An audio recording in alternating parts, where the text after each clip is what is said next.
Terima kasih Anda masih bersama kami di Berita Padang. Bagi Anda yang baru saja bergabung, kami hadirkan kembali 3 berita utama pada pagi hari ini.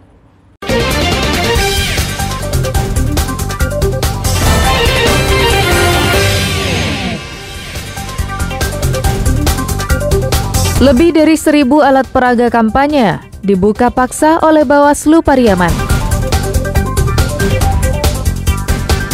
Satpol PP Padang membongkar alat peraga kampanye yang dipasang di fasilitas umum.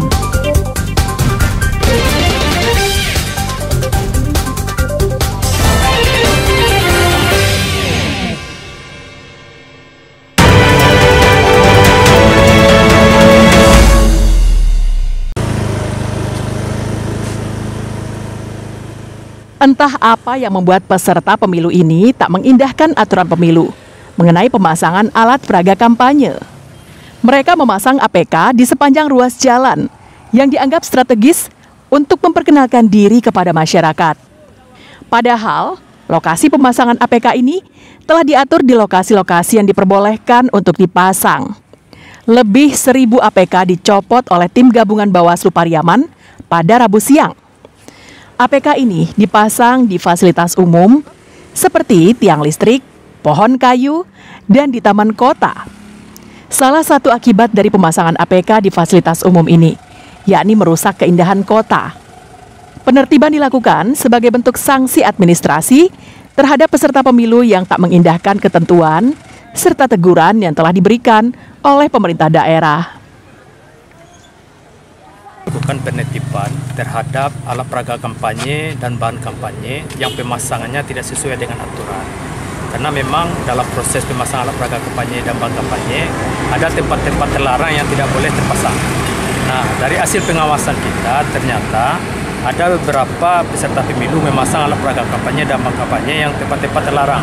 Hingga saat ini, kepada peserta pemilu masih diberi kesempatan untuk membuka sendiri alat peraga kampanye masing-masing sebelum dibuka paksa oleh tim yang dikomandoi Bawaslu.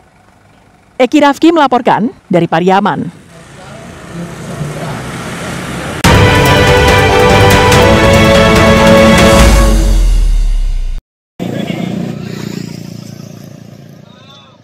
Ribuan poster serta spanduk hingga iklan calon anggota legislatif yang dipasang di fasilitas umum dibongkar petugas Satpol PP Kota Padang.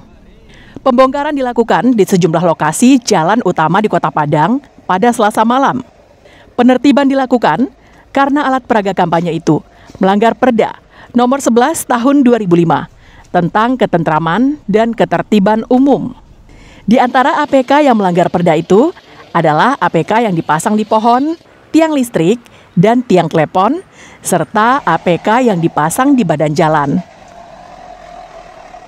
Kami di sini berpatok kepada Perda 11 tahun 2005 tentang tertib. Dan untuk itu kita wajib membersihkan daerah-daerah fasum, pohon, dan tiang listrik dari bentuk apapun yang mengganggu keindahan kota.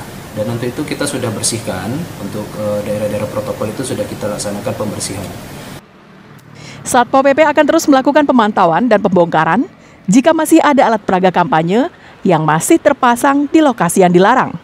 Satpol PP Padang juga mengimbau para calon anggota legislatif dan partai politik agar mematuhi aturan selama masa kampanye. Alfi melaporkan dari Padang.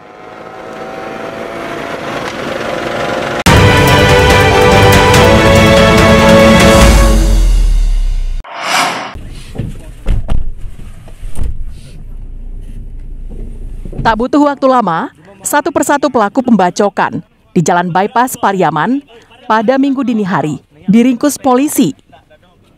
Meski mengalami kesulitan karena kurangnya informasi kejadian, ke-6 tersangka ditangkap secara terpisah di daerah Lubuk Alung dan Sintoga, Kabupaten Padang Pariaman pada Rabu dini hari.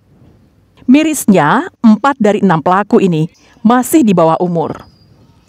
Meski berupaya mengelak saat ditangkap, petugas tak mau percaya dan tetap membawa mereka ke Mapolres Pariaman. Polisi juga berhasil menyita barang bukti, 3 buah parang yang digunakan untuk membacok korban.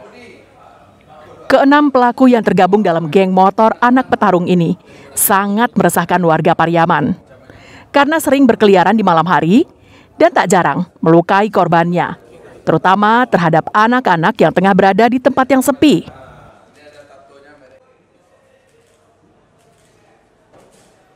Mereka ini sebenarnya sudah sangat meresahkan masyarakat, terutama masyarakat Kota Pariaman. Jadi setiap malam minggu atau malam-malam mereka datang ke Kota Pariaman membawa sajam seperti ini dengan mengendarai sepeda motor bersama-sama dengan kawan yang lain. Kemudian apabila melihat anak-anak, mungkin di usia anak-anak yang sedang di jalan atau pakai motor, langsung mereka kejar.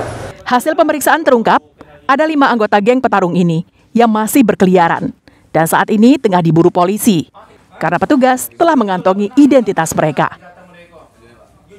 Eki Rafki melaporkan dari Pariaman.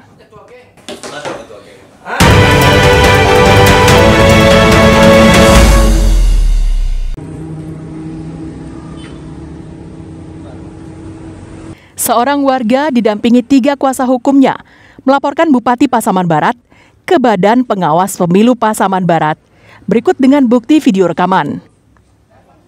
Pelapor menduga adanya pidana pemilu yang dilakukan Bupati Pasaman Barat karena mengajak ASN dan wali nagari untuk memilih salah satu calon legislatif yang diduga adalah anak bupati.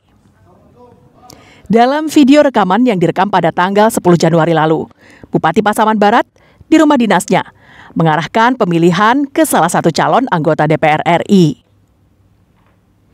Pertemuan itu dihadiri oleh camat dan wali nagari se-Pasaman Barat.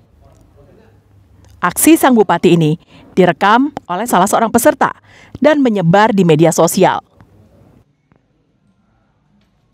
Tindak pidana pemilu yang kita duga sesuai dengan bukti yang kita peroleh itu video adanya pengumpulan wali nagari camat di aula rumah dinas Bupati Pasaman Barat. Ya pada intinya kita melihat video yang ada itu untuk menghimbau atau untuk memilih gitu. Komisioner Bawaslu membenarkan adanya laporan warga yang masuk ke Bawaslu Pasaman Barat. Petugas Bawaslu juga sudah memproses laporan serta melakukan kajian awal. Bawaslu juga telah melakukan rapat pleno dan meregister laporan itu. Menerima laporan dari salah satu masyarakat, sudah kita proses dan juga sesudah kita terima ada kajian awal dari Bawaslu dalam mempelajari menelaah apakah dugaan pelanggaran ini kalau termasuk di dalam pelanggaran pemilu.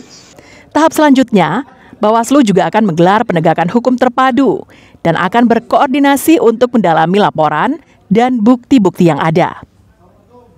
Komisioner Bawaslu juga meminta agar ASN tidak terlibat politik praktis. Warga berharap kasus pelanggaran pemilu yang dilakukan oleh bupati ini diproses lebih lanjut dan tidak hilang di tengah jalan. Safatul Ulum melaporkan dari Pasaman Barat.